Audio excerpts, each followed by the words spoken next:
मैं भारत को भारत की मान्यता के आधार पर हमारी मूल चिकित्सा पद्धति आयुर्वेद को फिर से खड़ा करना चाहता हूँ। मैं उस काम में लगा हुआ हूँ। नमस्कार दोस्तों, मैं रोताश शर्मा रेयर इंडियन हेल्थ में एक बार फिर से स्वागत करता हूँ। जैसा कि आप वीडियो के टाइटल से समझ ही गए होंगे कि हमारे बालों की जो रोग हैं वे भारतीय आयुर्वेद के द्वारा बिल्कुल सरल उपचार और वह भी 100% पक्का। ये तो हम बालों के चर्चा कर रहे हैं, किंतु हम आपको विश्वास दिलाते हैं कि ऐसा भारत में कोई रोग नहीं जिनका इलाज आयुर्वेद में न हो। हमारे गौरवशाली आयुर्वेद में न हो ये हो ही नहीं सकता। अब आप देखिए कि बालों के रोगों का इलाज बताने से पहले हम आयुर्वेद में कहा गया है कि किसी भी रोग का इलाज बिल्कुल सरल होता है, किंतु सबसे पहले आपको यह समझना आवश्यक है कि रोग के होने के कारण क्या हैं। जब तक हमें कारण पता नहीं होंगे तब तक 100% इलाज करना संभव नहीं। सर्वप्रथम पहला कारण है साबुन और शैम्पू और कंडीशनर। इनमें जो केमिकल्स हैं वह हम सब सरल भाषा में कहें तो ये कि बालों के रोगों की शुरुआत साबुन और शैम्पू से ही होती है। दूसरा जो बड़ा कारण है वो ये कि बालों में लगाने वाला तेल या हेयर ऑयल कह सकते हैं। तीसरा कारण है बालों में किए जाने वाला कलर या डाई। और चौथा कारण है हमारा खान पान। सबसे पहले साबुन और शैम्पू की बात करते हैं। इनमें caustic, SLS, sodium lauryl sulphate, soda S इत्यादि केमिकल्स होते हैं जो प्रयोग में लाने से बालों के रोग शुरू होते हैं। अब दूसरा बिंदु ये कि मान लीजिए कि किसी भी व्यक्ति के सर में या दाढ़ी में कोई 2 से 4% बाल मान लीजिए सफ़ेद आ गए, तो हम बिना सोचे समझे डाई का विज्ञापन देख करके उसको घर में ले आते हैं। और जैसे ही वो डाई करना हम शुरू करते हैं तो बहुत थोड़े समय में ही 80 से 100% तक जो बाल हैं वो सभी सफ़ेद हो जाते हैं।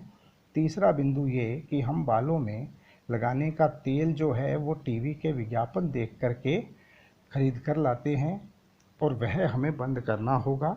अब हम इलाज की बात करते हैं।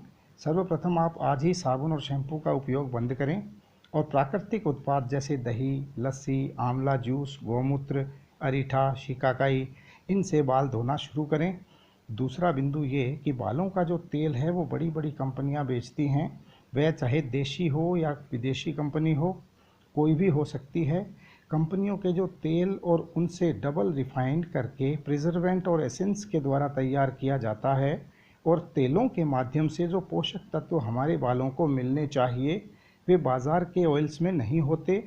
इसलिए आप भारत के किसी भी कोने में रहते हों, उस क्षेत्र का तेल और वह भी कच्ची घानी का तेल हम जो निकलवा करके लाते हैं, वह चाहे सरसों हो, तिल, आंवला, नारियल, सूरजमुखी, चमेली, ये तेल जो है कोई भी हो सकता है, किंतु प्रयोग आप प्राकृतिक चीज़ों को ही महत्व दें।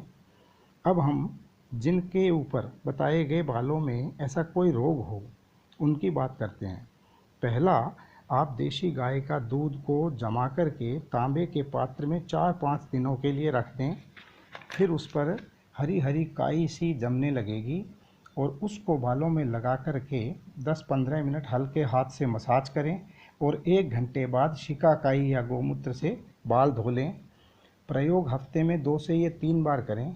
दूसरा इलाज ये कि शुद्ध गवार पाठा लेकर के उसका छील करके हाथ से रस निकालें और उसमें आंवला रस मिला करके हफ्ते में 2 से 3 बार मसाज करें और बालों में प्राकृतिक तेल ही लगाएं। चाहे वे गाढ़ा हो, चिपचिपा हो या दिखने में कैसा भी हो, तेल प्राकृतिक ही लगाना है। इन उपचारों के साथ देशी गाय का दूध, दही, लस्सी, पनीर, मक्खन और अन्य प्रोटीन के उत्पाद लगभग 3 माह तक आप अधिक से अधिक सेवन करें। और अंत में बताना चाहूँगा कि सुबह खाली पेट एलोवेरा जूस 4 ढक्कन आपको प्रातःकाल रोज़ पीना है। फिर 1 घंटे तक आपको कुछ भी खाना पीना नहीं है और रात्रि को आंवला जूस और 4 ढक्कन पानी मिला कर के पी के सोना है रात्रि को। ये जो सभी उपचार जो बताए हैं ये बहुत ही सरल, सस्ते और कारगर इलाज हैं। यदि नियमानुसार 3 माह तक आपने इनका सेवन अच्छे से कर लिया तो आप मान करके चलिए कि आपको चमत्कारी परिणाम मिलेंगे और बालों की ऊपर बताई गई एक भी रोग जो है वो हमें रह नहीं पाएगा और बिल्कुल आराम मिलेगा बालों में। आप कल्पना भी नहीं कर सकते। और हमारा निवेदन ये है कि आप प्राकृतिक उत्पादों को महत्व दें। आशा है आज की वीडियो में दी गई जानकारी पसंद आई होगी। चैनल को सब्सक्राइब करके बेल आइकन प्रेस करें और कमेंट करें और शेयर करें। स्वास्थ्य और आयुर्वेद पर अगले वीडियो में मिलते हैं, तब तक के लिए आज्ञा दीजिए। नमस्कार, बहुत बहुत धन्यवाद।